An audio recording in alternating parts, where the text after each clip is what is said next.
gente já está aqui com uma convidada mais do que especial, a psicanalista e escritora Regina Navarro Lins, que faz muito sucesso com seus livros, mas também com suas reflexões nas redes sociais. Tudo bem, Regina? Tudo bem, Duda. Muito bom te receber aqui e a gente vai tratar de vários temas polêmicos, em alta, no mundo de hoje e nas redes também. E que eu estava conversando com a Regina que recentemente a Fernanda Lima, apresentadora, que todo mundo conhece, falou em um podcast sobre ela estar fazendo um pouco sexo com o marido, o Rodrigo Hilbert, e isso repercutiu assim de uma forma que todo mundo começou a comentar como é que é um casamento com pouco sexo, como todo mundo começou a discutir. Mas, Regina, o casamento com pouco sexo, com problemas ou questões na sexualidade, ele é uma novidade? Não, não é novidade nenhuma. Quer dizer, a gente sabe que antes da pílula anticoncepcional, os casamentos eram para procriação, né? Então, a mulher tinha um dever conjugal de fazer sexo, mas não se tratava de prazer. Quer dizer, as coisas só começaram a mudar depois, quando o amor entrou no casamento, por volta de 1940, que antes o marido era provedor, a mulher tinha que ser uma mulher respeitável, né? E aí, qual era a expectativa do casamento? É exatamente essa, né? Criar amigos, assim, com muita cerimônia, para a procriação. Quando o amor entrou no casamento, porque antes eram as famílias que escolhiam com quem seus filhos iriam casar. Quando o amor entrou, as expectativas mudaram. Passaram a ser realização afetiva e prazer sexual.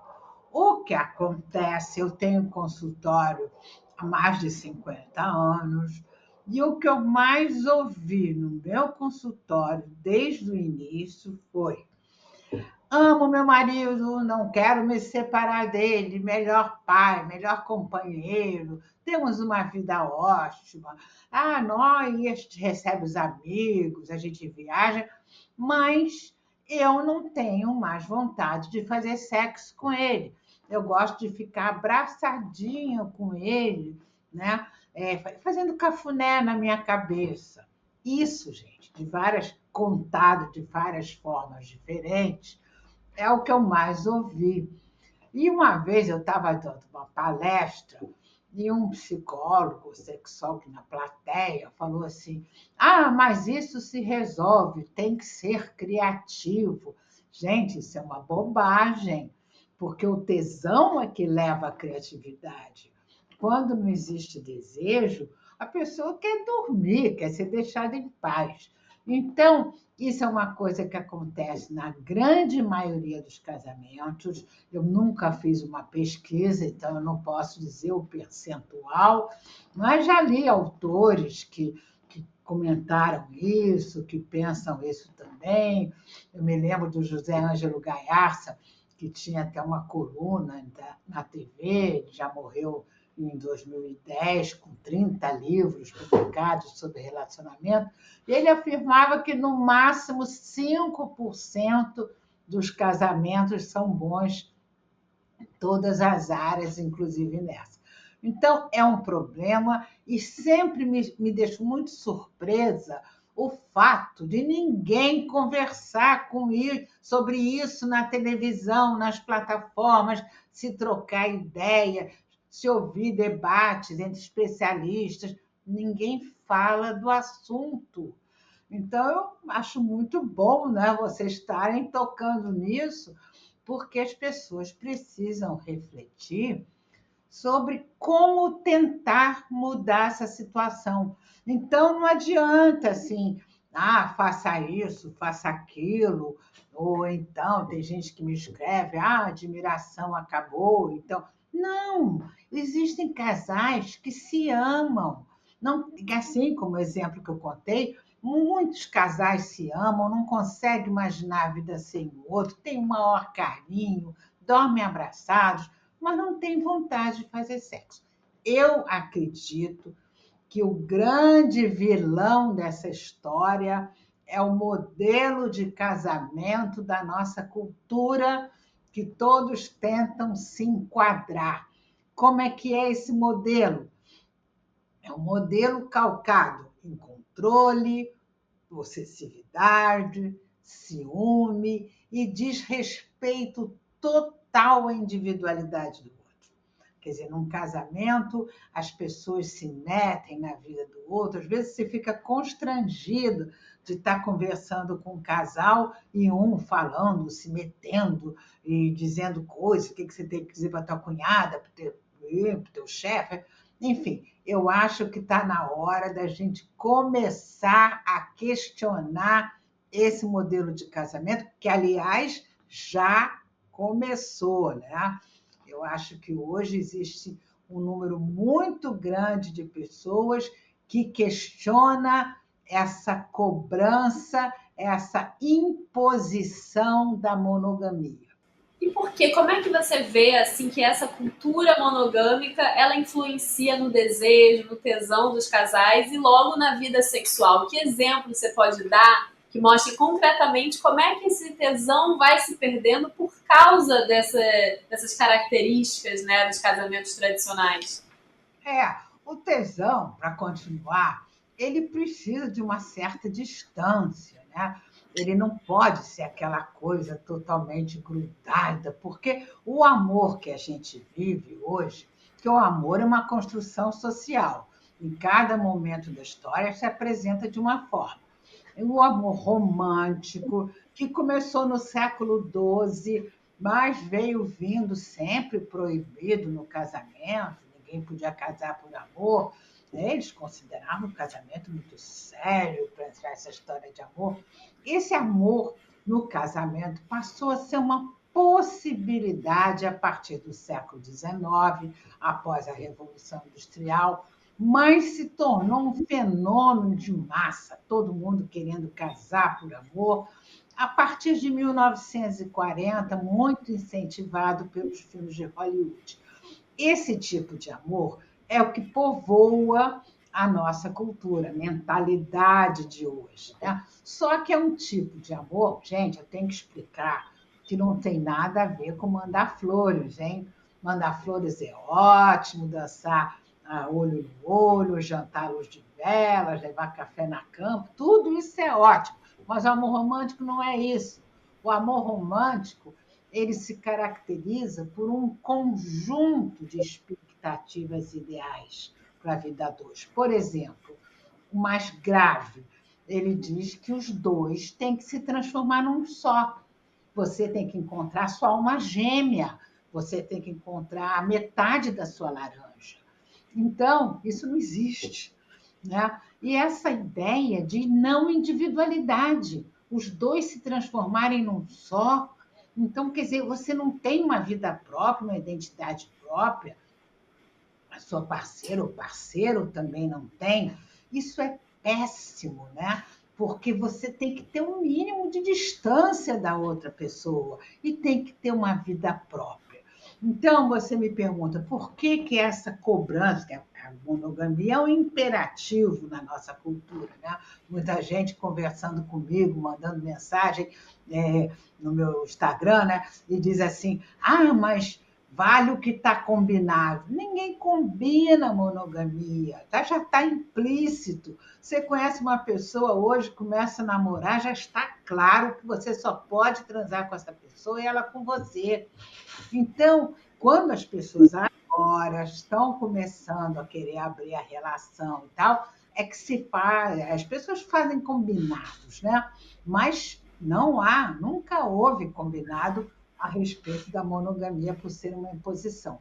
Então, eu só acredito que um casamento funcione bem se houver total respeito ao outro, ao seu jeito de ser, pensar, se comportar, liberdade de ir e vir, ter amigos inseparados e, mais do que tudo, não haver controle algum da vida do parceiro ou parceira e haver total respeito à individualidade do outro. Então, o que acontece com esse tipo de amor, o amor romântico, é que as pessoas elas ficam presas e sentem desejo, porque me pergunta assim, qual é o motivo principal das pessoas quererem abrir a relação? O motivo principal das pessoas transarem fora do casamento escondido? Uma coisa que sempre aconteceu com os homens e era aceito socialmente, e a partir da pílula começou a acontecer com as mulheres. Bom, então eu acho que é o desejo de variar. Isso aí, porque amor e desejo não tem nada uma coisa a ver com outra. Existem pessoas que amam profundamente seu parceiro ou sua parceira, mas sentem desejo de ter outras experiências. E o amor romântico. Então, nesse caso, a traição, do jeito que a gente conhece na monogamia, muita gente acha que a traição é falta de amor. Quando você se relaciona sexualmente com alguém, é porque você não ama a outra. E Exatamente. aí você já discorda dessa ideia? Era isso, Duda, que eu ia falar, porque, olha só, as pessoas sofrem. Isso é uma das coisas que o amor romântico prega. Ele prega que os dois vão se transformar num só, que nada mais vai lhes faltar, que qualquer coisa só tem sentido se o amado estiver junto, e que quem ama, isso que você disse, não sente desejo por mais ninguém. Isso gera um sofrimento quando um homem ou uma mulher descobre que seu parceiro ou parceira transou com outra pessoa, é um sentimento profundo de não ser amado. Então, gente, esse amor só gera sofrimento. Então, está na hora da gente repensar. E tem uma coisa muito importante, porque este momento, todo mundo pergunta por que estão surgindo tanta gente querendo abrir a relação, que é poliamor, amor a três, relações abertas, sim, porque no momento que a gente vive, a grande busca é pela individualidade, que não tem nada a ver com egoísmo. Cada um quer saber seu potencial a desenvolver, suas possibilidades na vida, e o amor romântico prega o oposto disso, a não individualidade. Por isso, está dando sinais de sair de cena e, ao sair de cena, está levando com ele a sua característica básica, que é a exigência de exclusividade. Então, aí está se abrindo um espaço para novas formas de amar. Então, novos modelos, modelos não monogâmicos, seriam também uma forma de ter uma vida sexual saudável no casamento, ativa, saudável? Eu acredito, a gente sempre precisa de um tempo, né, para poder avaliar uma situação. No momento, a gente está numa transição entre os antigos valores e os novos valores. Mas com a vida sexual no casamento é tão ruim, é tão frustrante para as pessoas, né? Eu acredito que pode ser que seja bem melhor quando as pessoas se libertarem dessa exigência da monogamia. É uma coisa que está se discutindo em todo o Ocidente e há uma grande pergunta: a monogamia, será que é melhor que a não monogamia? Essa é uma grande pergunta que está se fazendo. E eu acho muito legal você estar estreando a sua coluna com essa questão, porque precisa tanto ser falado, né? E uma coisa que eu vejo muita gente falando hoje, que eu acho relevante, é como deixar seu parceiro seguro. Mas, por outro lado, você, como psicanalista, acha que a insegurança também é importante no relacionamento? A insegurança mínima, né? Não aquela certeza de que o outro vai estar ali para sempre. Eu já atendi vários casais, que eu atendo casal individual. Então, eu atendi, assim, por exemplo, uma moça casada com filhos adolescentes que me procurou por essa questão, né? Que não quer separar, bababá, mas não tem desejo nenhum pelo marido. Ama o marido e tal. E aí ela me conta sobre ele. Ele não tem vida própria, não tem uma vida separada dela, amigos, saídas, não transa com ninguém, ela tem certeza absoluta que ele não sai de perto dela, ele fica ali. Então, cadê a conquista? Cadê a sedução? Quando você sabe tudo, o outro não tem vida própria. Eu digo sempre assim que, gente, um pouquinho de insegurança contribui. E eu já atendi casos em que a mulher já não tinha mais desejo, porque é claro que existem homens que perdem o desejo no casamento, mas o número de mulheres é bem maior do que o de homens, né?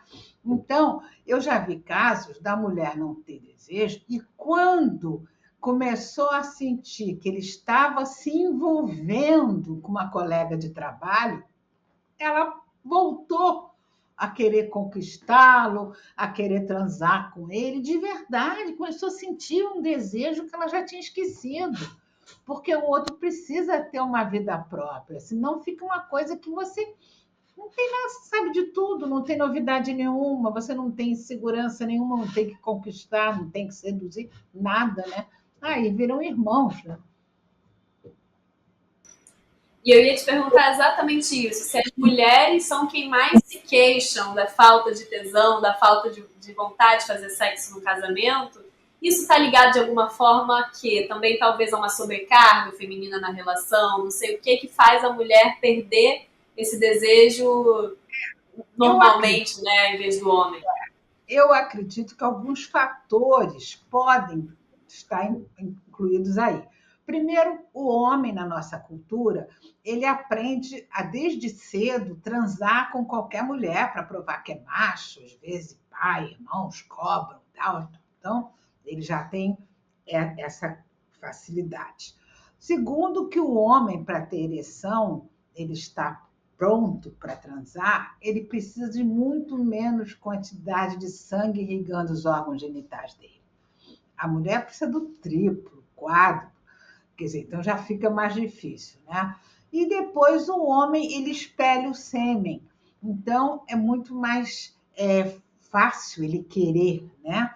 Então, isso aí me parece que são alguns motivos razoáveis. Agora, as pessoas precisam entender aquilo que a gente falou. Amor e desejo não tem nada uma coisa a ver com a outra. Porque a repressão da mulher foi tanta durante tanto tempo que ela passou a acreditar que transar, ter desejo sexual, só se houvesse amor. Né? Ela passou que a mulher só podia transar se houvesse amor. E o homem não. Porque tudo, a base de tudo é o fato da mulher não da mulher engravidar e o homem não engravidar. Então, para ele foi muito fácil ter uma vida sexual. Então, eu acho que a gente tem que repensar isso e as pessoas têm que ter uma privacidade, tem que ser respeitada a sua individualidade, né? Para você poder se tornar uma pessoa interessante para o outro. E uma coisa que eu vejo muito nas redes é sempre que alguém traz o tema da não monogamia, de relacionamento aberto, parecem centenas de pessoas falando, ah, eu não conseguiria, não sei o quê. Só que a maioria das pessoas em relacionamentos monogâmicos traem, né? Então essa monogamia também ela é um pouco forjada. Talvez você não aceite ver o seu parceiro com outro, mas escondido você tá com outro. Isso mesmo, porque, olha, os homens sempre puderam. Essa monogamia para a mulher começou há 5.000 anos, mais ou menos, quando o homem descobriu que participava da procriação, e a mulher foi aprisionada para ele não ter que dividir herança com o filho do outro. E veio, desde então, uma exigência de monogamia só para a mulher, por conta da gravidez, né? Então, eu acho que é uma coisa que as mulheres estão se libertando. Por exemplo, a palavra trair, que é uma palavra usada, né? Todo mundo usa, eu, eu discordo dessa palavra para se referir a relações fora do casamento. Eu acho que trair é uma palavra negativa, uma palavra pesada, é uma palavra que você não consegue ter uma discussão isenta sobre monogamia, não monogamia, usando a palavra trair, porque aí já está, né, colocando como uma coisa ruim, né? E tem uma pesquisa na Universidade de Michigan que eles fizeram sobre isso e concluíram que até os pesquisadores, os terapeutas, psicólogos, cientistas que participavam da pesquisa estão tão condicionados culturalmente a acreditar que a monogamia é fundamental, é importante, que eles, na pesquisa, eles estavam sempre inconscientemente colocando a monogamia como superior. para você ver como é difícil. Então, as pessoas às vezes me perguntam assim, mas você acha que a nossa sociedade está preparada para não monogamia, para as pessoas transarem? Eu digo, gente, vem comigo fazer uma viagem nos anos 1950, 1960. Naquela época, se uma pessoa dissesse, daqui a um tempo os casais vão poder se separar e não vai ter problema nenhum. Um escândalo, porque ninguém acreditava, porque a separação era uma tragédia familiar. Eu vivi uma época em que tive coleguinhas, amiguinhas, que não foram aceitas em escola porque os pais eram separados. Então, separação era uma tragédia familiar, né? Não mudou? Mudou. A mudança de mentalidade é clara aí, né? Hoje ninguém vai ser barrado de entrar numa escola porque os pais são separados. A virgindade é a mesma coisa. Naquela época, uma moça que namorasse, fosse noiva, se descobrissem que ela não era virgem, ou mesmo que ela fosse virgem e fizesse sexo com o noivo, com o namorado, em muitos casos, o noivo e o namorado terminavam, porque ela não soube se controlar. Então, se ela transou comigo, solteira, vai transar com outro. Era um horror. A virgindade era uma coisa assim, fundamental. Não mudou a mentalidade? Mudou. Então, eu acredito que daqui a um tempo, não dá para precisar quantos anos, muito menos gente vai querer se fechar numa relação a dois e mais gente vai optar por relações múltiplas, relações abertas, relações mais livres. E se relacionar com outra pessoa fora de um relacionamento oficial, você não considera traição a palavra adequada? O que poderia ser de fato uma traição no relacionamento? Uma traição num relacionamento, a gente pode até pensar, por exemplo, casar com uma pessoa só para tirar o dinheiro dela, de repente casar sem gostar, mas por algum outro interesse, que não seja ficar com uma pessoa fingindo que você gosta dessa pessoa ou ama, mas você tem um plano de dar um golpe de qualquer tipo, enfim. Eu acho que a gente tem que cortar essa palavra trair, traição, se a gente realmente quiser ter uma discussão isenta sobre o tema. E os casais que hoje chegam no seu consultório, as mulheres, os homens, que decidem abrir o relacionamento, tentar alguma coisa fora do tradicional, quais que são os maiores desafios, mas também quais são os melhores retornos que eles te dão? Olha, há mais ou menos 9 anos, 10, 9 anos, eu comecei a receber casais no consultório trazendo um problema que eu nunca tinha visto em 40 anos de consultório. Uma das partes propunha a abertura da relação e, na época, a outra parte meio se desesperava, então havia um conflito ali e tudo mais. Isso começou a acontecer com tanta frequência, e eu recebendo mensagens de gente falando isso, tal, que tinha vontade de ter outras experiências, não sei o quê, que eu escrevi o livro Novas Formas de Amar, porque eu pensei assim, gente, tem que falar disso, está acontecendo uma coisa nova, né? Hoje, passado alguns anos, esse livro foi o meu 12º livro que eu lancei em 2017. Agora, eu já lancei mais 2 e você não pode comparar o que está acontecendo com aquela época. O número de homens e mulheres que querem abrir a relação, que não querem mais ficar presos à monogamia, é enorme. É enorme. Agora, tem muita gente que critica, né? Tem muita gente que não aceita, então ataca, mas é assim.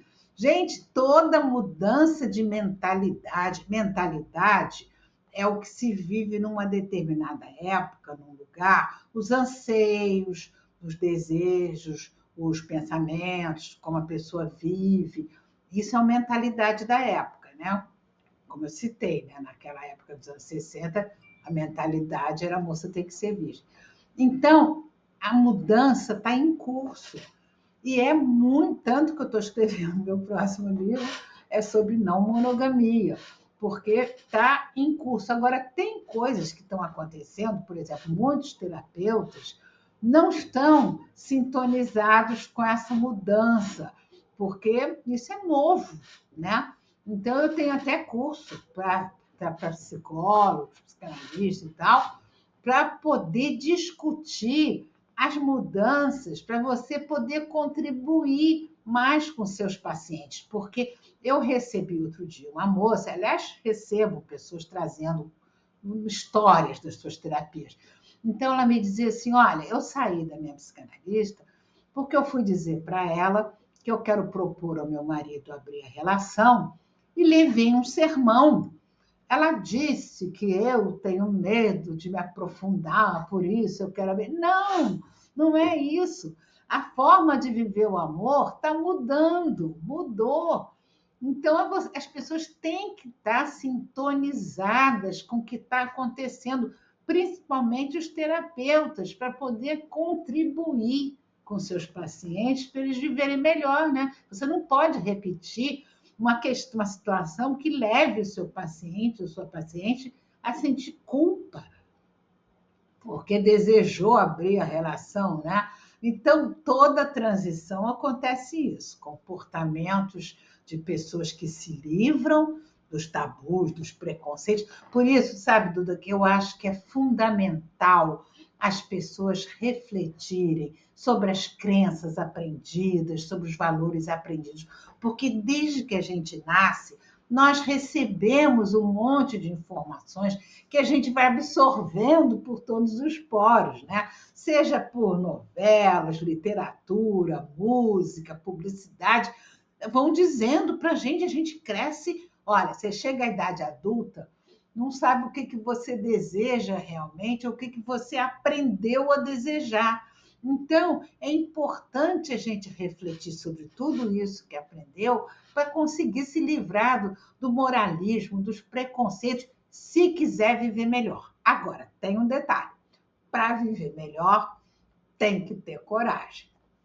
E, Regina, uma última pergunta para a gente já finalizando a entrevista. A Regina está como especialista, né, no novo reality da Globo, da Globoplay, que é apresentado pela Débora Seco, que é a terceira metade, que casais vão procurar no reality uma terceira pessoa para entrar naquele relacionamento. Eu queria saber como é que foi essa experiência num reality tão diferente de tudo que a gente já viu. Olha, foi uma experiência muito interessante. A gente gravou a primeira fase no sul da Bahia, e a história são casais, 4 casais, e vários homens e mulheres solteiros, e eles vão formar um trisal, quer dizer, vamos caminhando para isso. Então, foi muito bom, a Débora Seco apresenta muito bem o reality, e eu trabalho também ao lado da Débora, na maioria das vezes, mas trabalhando com os conflitos que surgem. Eu acho que é um reality que nunca existiu nada parecido, acho que é muito ousado, né, pelo tema, mas que contribui para uma reflexão profunda sobre as relações amorosas. Muito legal, Regina. Muito obrigada pela sua entrevista. Acho que o papo foi ótimo e muito esclarecedor para quem está nos assistindo.